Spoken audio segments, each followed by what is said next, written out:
اعوذ باللہ من الشیطان الرجیم۔ سورۃ القصص مکیہ، پارہ نمبر 20، امن خلق، آیت نمبر 18۔ بسم اللہ الرحمن الرحیم۔ فَأَصْبَحَ فِي الْمَدِينَةِ خَائِفًا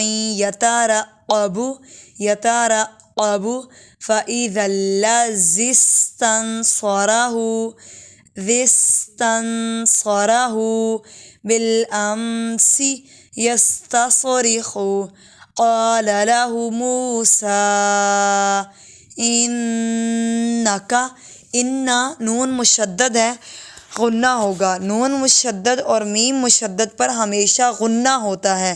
غنہ مطلب ناک میں آواز لے جا کر آواز چھپانے کو کہتے ہیں۔ إِنَّكَ لَغَوِيٌّ مُّبِينٌ۔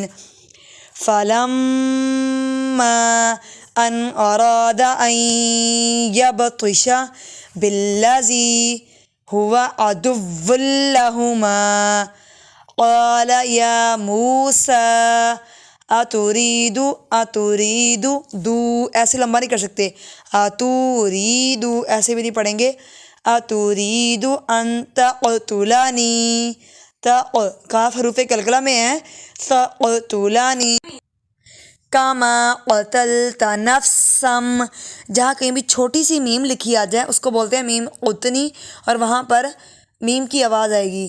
یہ وہ غنہ ہے، یعنی کہ اگر نون ساکن اور تنوین کے بعد با آ جائے تو اس نون ساکن تنوین کو میم سے بدل دیتے ہیں۔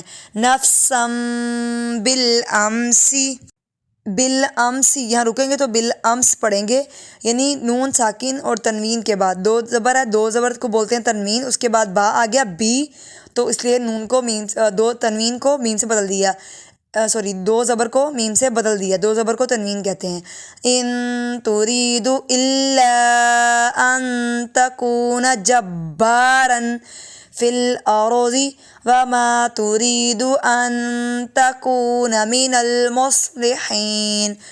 ہم نے پڑھا ہے نون ساکن، نون ساکن کہتے ہیں جس کے اوپر زبر زیر پیش نہ ہو، ایسا نون، جیسے ان تکون، یہاں پر ان جو ہے یہ نون ساکن ہے، اگر اس کے بعد با ہوتی تو پھر یہاں پر بھی نون کی اوپر چھوٹی سی میم لکھی آ جانی تھی۔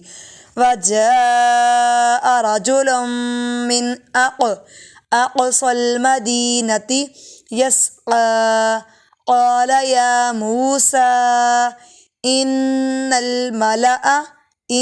الْمَلَأَ یأتمرون، یا میں حمزہ ساکن ہے، جھٹکا دے کے پڑھیں گے، یأتمرون بک لیقتلوک فاخرج انی لک من الناصحین۔